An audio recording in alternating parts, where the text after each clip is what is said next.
ఆంధ్రప్రదేశ్ రాష్ట్ర శాసనసభకి పార్లమెంటుకి జరగబోయేటటువంటి రాష్ట్ర శాసనసభకు సంబంధించిన 175 నియోజకవర్గాలకి అదే రకంగా పార్లమెంటుకు సంబంధించినటువంటి 25 పార్లమెంటు స్థానాలకి ఎన్నికలు జరగబోతున్నటువంటి నేపథ్యంలో ఆంధ్రప్రదేశ్ రాష్ట్రంలో ఉన్నటువంటి పరిస్థితి ఏ రకమైనటువంటి అభివృద్ధిని సూచిస్తోంది? అదే రకంగా ఆంధ్రప్రదేశ్లో ఉండేటటువంటి ప్రజలందరికీ కూడా గడిచినటువంటి 10 సంవత్సరాల కాలంలో చంద్రబాబు నాయుడు గారి 5 సంవత్సరాలు, జగన్మోహన్ రెడ్డి గారి 5 సంవత్సరాల కాలంలో ప్రజల యొక్క ఆర్థికపరమైనటువంటి అభివృద్ధి ఏ రకంగా జరిగిందనేటటువంటి దాని మీద తప్పనిసరిగా ఒక రకమైనటువంటి విశ్లేషణ చేయాలి. అనేక మంది కుహనా మేధావులందరూ కూడా ఆంధ్రప్రదేశ్ రాష్ట్రంలో అభివృద్ధి జరగట్లేదు, ఆంధ్రప్రదేశ్ రాష్ట్రంలో చదువుల మీద వైద్యం మీద ఖర్చు పెట్టడం జరిగింది తప్పిస్తే దాని ఫలితాలన్నీ కూడా మా దగ్గరే ఉన్నాయి, ఆ ఫలితాలు ఎక్కడా కూడా ఆంధ్రప్రదేశ్ రాష్ట్ర ప్రజలకి చేరలేదు అనేటటువంటి వాదనలో పక్కన నడుస్తూనే ఉన్నాయి. అదే రకంగా ఆంధ్రప్రదేశ్ రాష్ట్రంలో భారత సర్కార్ ఏదైతే ఆ నీతి ఆయోగ్ అనే సంస్థ ద్వారా ఆంధ్రప్రదేశ్ రాష్ట్రంలో పేదరికం తగ్గిందని వారే చెప్తున్నారు. ఈ కుహనా మేధావులందరూ కూడా భారతదేశంలో ఉండేటటువంటి కేంద్ర ప్రభుత్వంలో భారతీయ జనతా పార్టీ కావాలని కోరుకుంటున్నారు. ఆ భారతీయ జనతా పార్టీ నేతృత్వంలో ఉండేటటువంటి అనేక సంస్థలు ఆంధ్రప్రదేశ్ రాష్ట్రంలో విద్యా ప్రమాణాలు పెరిగాయి. మొత్తం భారతదేశంలో కేరళ రాష్ట్రం అనేటటువంటిది విద్యాపరంగా ముందున్నటువంటి రాష్ట్రం అయినా కూడా దాన్ని ముందుకు నెట్టి పక్కకి నెట్టి ఆ మొట్టమొదటి స్థానాన్ని ఆంధ్రప్రదేశ్ రాష్ట్రం ఆక్యుపై చేసిందనేటటువంటి కేంద్ర ప్రభుత్వానికి యొక్క సంబంధించిన సంస్థలే చెప్తున్నాయి. అయినా సరే ఈ కుహనా మేధావులందరికీ కూడా మాకు కొన్ని కారణాలు ఉన్నాయి, మాకు ఒక ఎజెండా ఉంది, అంచేత మా ఎజెండా ప్రకారం తెలుగుదేశం పార్టీ మాత్రమే గెలవాలి అనేటటువంటి మాటలు మాట్లాడుతున్నారు. ఇటువంటి నేపథ్యంలో 4,13,00,000 మంది ఓటర్లలో దాదాపు 2 కోట్ల మంది పురుషులు ఉన్నారు, 2,13,00,000 మంది మహిళలు ఉన్నారు. సో ఆంధ్రప్రదేశ్ రాష్ట్ర ప్రభుత్వం జగన్మోహన్ రెడ్డి గారి నేతృత్వంలో చేసినటువంటి అనేక రకాలైనటువంటి అభివృద్ధి పథకాలు కానీ లేదా వెల్ఫేర్ స్కీమ్స్ కానీ ప్రజలందరినీ ఏ రకంగా ఆకర్షించాయి, ఎన్ని లక్షల మంది ప్రజలు దాని ద్వారా అభివృద్ధి చెందారు అనేటటువంటి దాని మీద తప్పనిసరిగా మనం మాట్లాడుకోవాలి. జగన్మోహన్ రెడ్డి గారు అనేక సందర్భాల్లో మాట్లాడుతూ మేము తీసుకొచ్చినటువంటి పథకాలు ఏవైతే ఉన్నాయో మేము పార్టీలను చూడం, కులాలను చూడం, ప్రాంతాలను చూడం, అదే రకంగా మతాలను చూడం, ఎవరు దీనిలో లబ్ధిదారులు కనుక అయితే వారందరికీ కూడా ఈ పథకాలన్నీ ఇస్తున్నాం కూడా. అదే రకంగా కొంతమంది ఏదైనా అనివార్య కారణాల వలన లబ్ధిదారులుగా కనుక వాళ్ళని గుర్తించకపోతే మళ్ళీ తిరిగి లబ్ధిదారులుగా గుర్తించేటటువంటి అవకాశాన్ని మేము కల్పిస్తాం. అదే రకంగా మా పథకాలన్నీ కూడా ఇళ్ల వద్దకే చేర్చడానికి వాలంటీర్ల వ్యవస్థ అనేటటువంటి ఒక వ్యవస్థని మేము రూపొందిస్తున్నాం. ఎక్కడా కూడా భారతదేశంలో ఏ రాష్ట్రంలో కూడా జరగనటువంటి పనులన్నీ కూడా ఆంధ్రప్రదేశ్ రాష్ట్రంలో చేశారు. ఒక్కసారి మనం వివరాల్లోకి వెళ్ళి పదే జగన్మోహన్ రెడ్డి గారు చెప్తున్నటువంటి డీబీటీ ద్వారా డైరెక్ట్ బెనిఫిట్ ట్రాన్స్ఫర్ అనేటటువంటి ఆ పద్ధతి ద్వారా డబ్బు రూపంలో అకౌంట్లోకి ఎవరి అకౌంట్స్లోకి వాళ్ళకి ఆ ఖాతాల్లోకి డైరెక్ట్గా అమౌంట్ జమ అవ్వటం అనేటటువంటిది ఎంతమంది లబ్ధిదారులకి ఆ రకమైన జమ అయింది, ఎంత అమౌంట్ వారి అకౌంట్లోకి వెళ్ళింది అనేటటువంటి డీబీటీ పద్ధతి ఒకటి. నాన్ డీబీటీ పద్ధతి ద్వారా అంటే మనీ ట్రాన్స్ఫర్ కాకుండా వ్యక్తిగతమైనటువంటి ప్రయోజనాలు కల్పిస్తూ వాళ్ళకి ప్రాపర్టీలు ట్రాన్స్ఫర్ అవ్వటం అనేటటువంటిది ఏ రకంగా జరిగింది అనేటటువంటి దాని మీద మన దగ్గర పూర్తి వివరాలు ఉన్నాయి మన దగ్గర. సో రేపు ప్రొద్దున్న ఆంధ్రప్రదేశ్ రాష్ట్రంలో లబ్ధిదారులు కానివారు, లబ్ధిదారులు అయినవారు వారిద్దరి మధ్యలోనే ఓటింగ్ అనేటటువంటిది జరగబోతోంది. వారి యొక్క ఆశీర్వచనాల వల్ల మాత్రమే ప్రభుత్వాలు ఏర్పడబోతున్నటువంటి తరుణంలో ఒకసారి మనం చూస్తున్నాం. డీబీటీ పద్ధతి ద్వారా ఆంధ్రప్రదేశ్ రాష్ట్రంలో 8,60,06,898 మంది లబ్ధిదారులు ఈ 2,69,859 కోట్ల రూపాయలు ప్రత్యక్షంగా ₹1 ఒకరికి లంచం ఇవ్వకుండా అధికారుల ప్రమేయం లేకుండా ఎక్కడా కూడా ప్రజాప్రతినిధులు ఎవరూ కూడా దాన్ని అడ్డు పెట్టకుండా డైరెక్ట్గా ప్రభుత్వం నుంచి లబ్ధిదారుల ఖాతాలోకి వెళ్ళినటువంటి అమౌంట్ 2,69,00,000, లబ్ధిదారులు 8,70,00,000 మంది.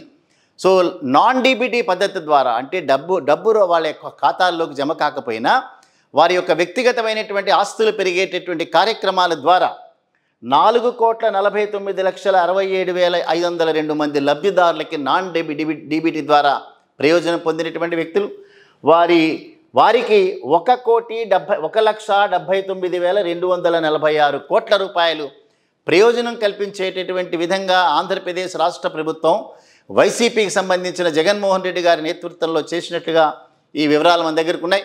ఒకసారి కనుక మనం ఐటమ్ వైజ్ అంటే ఏ ఏ అంశాల్లో డీబీటీ ద్వారా ప్రజల ఖాతాల్లోకి డబ్బులు వెళ్ళాయి, ఏ ఏ అంశాల ద్వారా నాన్ డీబీటీ పద్ధతి ద్వారా ప్రజల్లోకి వెళ్ళాయి, రేపు ప్రొద్దున్న ఓటింగ్ జరిగినప్పుడు ఈ యొక్క కేటగిరీలు మాత్రమే రేపు ఓటింగ్ని 100కి 100% ఇన్ఫ్లుయెన్స్ చేస్తాయి, అంటే వాటి ప్రభావం అనేటటువంటిది ఈ వర్గాలు మాత్రమే చేస్తాయని చెప్పి ఇవాళ వైసీపీ ప్రభుత్వం నమ్ముతోంది. అదే రకంగా తెలుగుదేశం ప్రభుత్వం కూడా నమ్ముతోంది. కాబట్టి ఇవన్నీ కూడా మేము వస్తే కంటిన్యూ చేస్తామని చెప్పి మాట్లాడుతున్నారు. సో వీరందరి అన్నీ కూడా అంతకుముందు 2 సంవత్సరాల క్రితం విమర్శించినటువంటి పథకాలు ఇవన్నీ కూడా, బట్ వీటి ద్వారా ప్రజలు లబ్ధి పొందినారు. కాబట్టి ఆ లబ్ధి అనేటటువంటిది ఓటు ద్వారా వైసీపీ ప్రభుత్వానికి ట్రాన్స్ఫర్ కాబోతోందనేటటువంటి ఆలోచన వారిని భయపెడుతోంది. కాబట్టి మేము వచ్చిన తర్వాత కూడా వీటిని కంటిన్యూ చేస్తామని చెప్తున్నారు. ఇప్పుడు మనం ఇందాక అనుకున్నట్టు కుహనా మేధావి ఒక ఆయన మాట్లాడుతూ మేము కనుక కన్సిడర్ కనుక చేయాలంటే ఇది మరొక శ్రీలంకలా తయారవుతుంది. సో ఈ పథకాల వలన కనుక ఆంధ్రప్రదేశ్ రాష్ట్రం శ్రీలంకలా తయారయ్యే మాట అయితే వీటికి మించినటువంటి సహాయాన్ని మేము చేస్తామనేటటువంటి తెలుగుదేశం ప్రభుత్వం ఆ కూటమి యొక్క హామీలు ఏవైతే ఉన్నాయో అవి కనుక అమలు జరిగిన రోజున ఆంధ్రప్రదేశ్ శ్రీలంక అవుతుందా, సోమాలియా అవుతుందా, ఇంకా మనం నోరు తిరిగినటువంటి పేర్లన్నీ ఉన్నాయి. ఆ మేధావి సమాధానం చెప్పాలి. సో ఈ వివరాల్లో కనుక వెళ్తే ఏదైతే ఆంధ్రప్రదేశ్ రాష్ట్ర ప్రభుత్వం చదువుల పట్ల, పిల్లల పట్ల, పేదవారి పట్ల ఇంగ్లీష్ మీడియం చదువులు చదివించాలనేటటువంటి నిబద్ధతతో చదువుల యొక్క ప్రమాణాన్ని పెంచడమే కాకుండా మొట్టమొదటిగా పబ్లిక్ స్కూల్స్లో అంటే ప్రభుత్వ పాఠశాలల్లో చదువుకునేటటువంటి పిల్లలు వైట్ హౌస్ని సందర్శించటం, కొలంబియా యూనివర్సిటీని సందర్శించటం, వరల్డ్ బ్యాంక్ ప్రతినిధులతో ఆర్థికపరమైనటువంటి అంశాలను ముచ్చటించటం, ఇవన్నీ కూడా మొట్టమొదటిగా చరిత్రలో ఈ 5 సంవత్సరాల కాలంలోనే జరిగింది. దానికి సంబంధించినటువంటి అమ్మ ఒడి కార్యక్రమాన్ని కనుక మనం చూస్తే 44,48,865 మంది లబ్ధిదారులు అమ్మఒడి ద్వారా ప్రయోజనం పొందినారు. వారికి సంబంధించి 26,067 కోట్ల రూపాయలని వారి ఖాతాల్లోకి మళ్లించడం జరిగింది.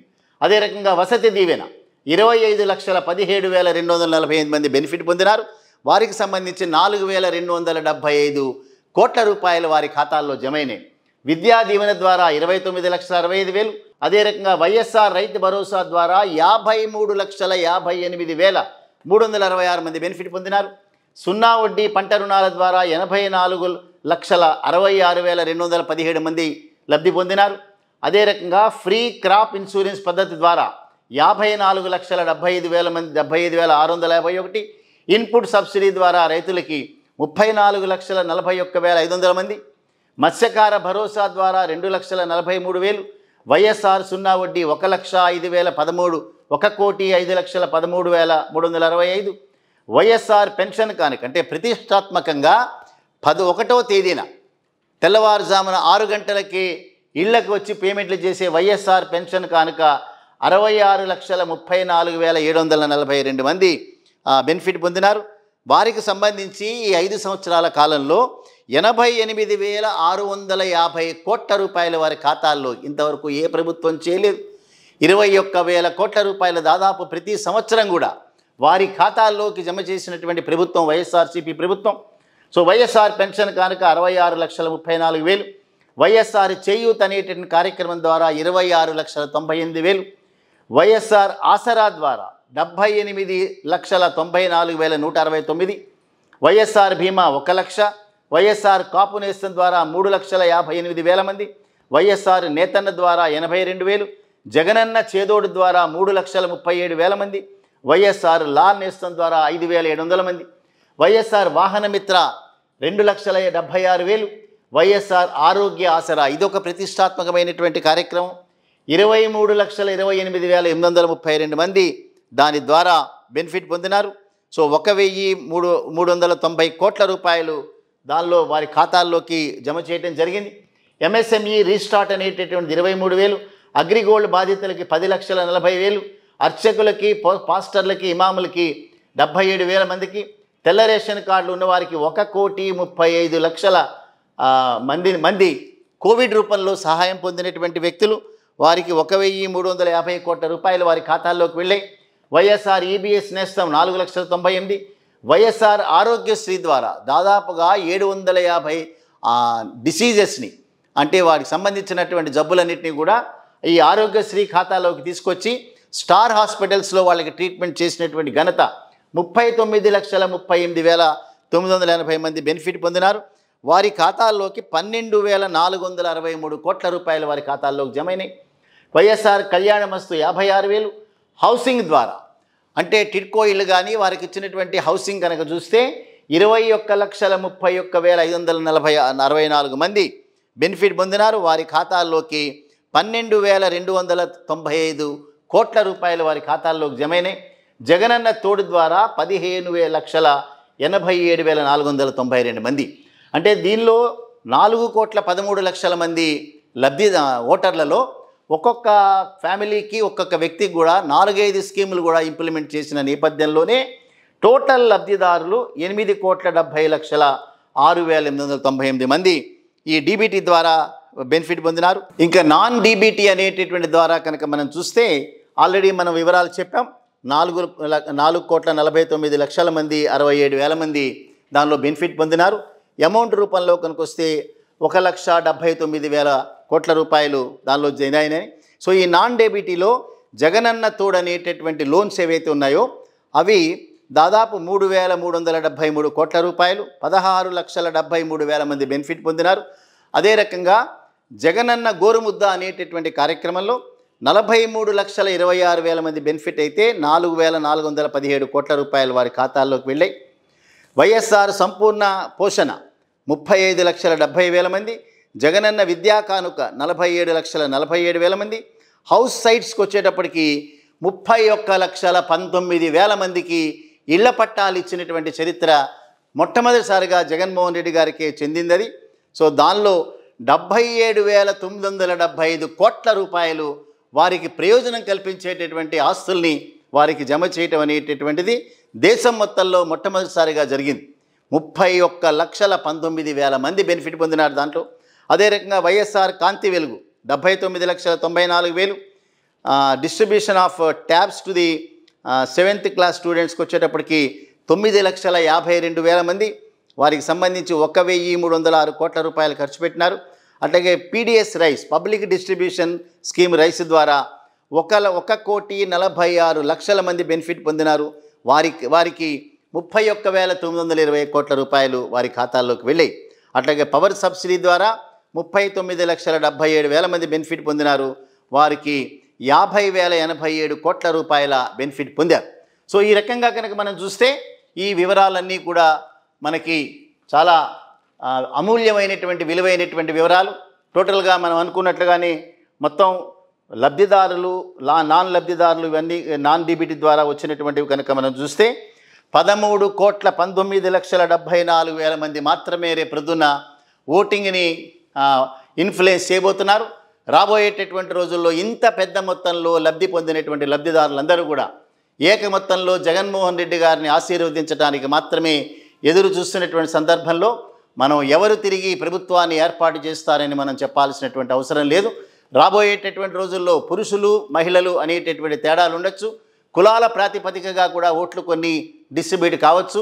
అదే రకంగా గ్రామీణ ప్రాంతాలు పట్టణ ప్రాంతాలు అనేటటువంటి వాటి మీద కూడా జరగచ్చు. బట్ మెయిన్గా ఆంధ్రప్రదేశ్ రాష్ట్రంలో లబ్ధిదారులు కానిటువంటి వాళ్ళు ఆ రకమైనటువంటి కేటగిరీలోనే ఓటింగ్ ప్యాటర్న్ పెరిగేటటువంటి అవకాశం. 4,13,00,000 మందిలో లాస్ట్ టైం 78% ఓటింగ్ జరిగింది. ఈసారి 80 నుంచి 82% జరగడానికి అవకాశం ఉంది. అంటే దాదాపుగా 3,35,00,000 మంది తన యొక్క ఓటు హక్కును వినియోగించుకునేటటువంటి నేపథ్యంలో ఈ లబ్ధిదారుల ద్వారా కనుక ఓటింగ్ శాతాన్ని కనుక అదే రకంగా జరిగితే జగన్మోహన్ రెడ్డి గారికి దాదాపుగా 2,50,00,000 పైచిలుకు ఓట్లు వచ్చేటటువంటి అవకాశం. లాస్ట్ టైం వారికి 1,68,00,000 ఓట్లు వచ్చినాయి. సో దాంతో 151 సీట్లు గెలిచినారు, 50% పైబడి ఓట్ల శాతాన్ని సంపాదించినారు. బట్ ఈ 5 సంవత్సరాల పరిపాలనలో అనేక మంది లబ్ధిదారులు ఎవరైతే ఉన్నారో, నిమ్న వర్గాలు ఎవరైతే ఉన్నారో, చిన్న పేదవారు ఎవరైతే ఉన్నారో ఆ లబ్ధిదారుల కుటుంబాలన్నీ కూడా మనం ఇందాక చెప్పినట్లుగా తప్పనిసరిగా ఓటింగ్లో పార్టిసిపేట్ చేసే అవకాశం. చూద్దాం, మే 13వ తేదీన జరగబోయేటటువంటి ఆంధ్రప్రదేశ్ రాష్ట్ర శాసనసభకి పార్లమెంటుకు జరిగే ఎన్నికలు రేపు జూన్ 4వ తేదీన రిజల్ట్స్ రాబోతున్నాయి. ఉత్కంఠతో అందరూ కూడా వెయిట్ చేస్తున్నారు. వారే కాదు, లబ్ధిదారులు అనేటటువంటి వారి ద్వారా మాత్రమే ఓటింగ్ నిర్ణయం చేసేటటువంటి పక్షంలో రాబోయేటటువంటి ఫలితాలన్నీ కూడా ఏ పార్టీ వైపు వస్తాయనేది మనందరం కూడా చూడాల్సినటువంటి అంశం.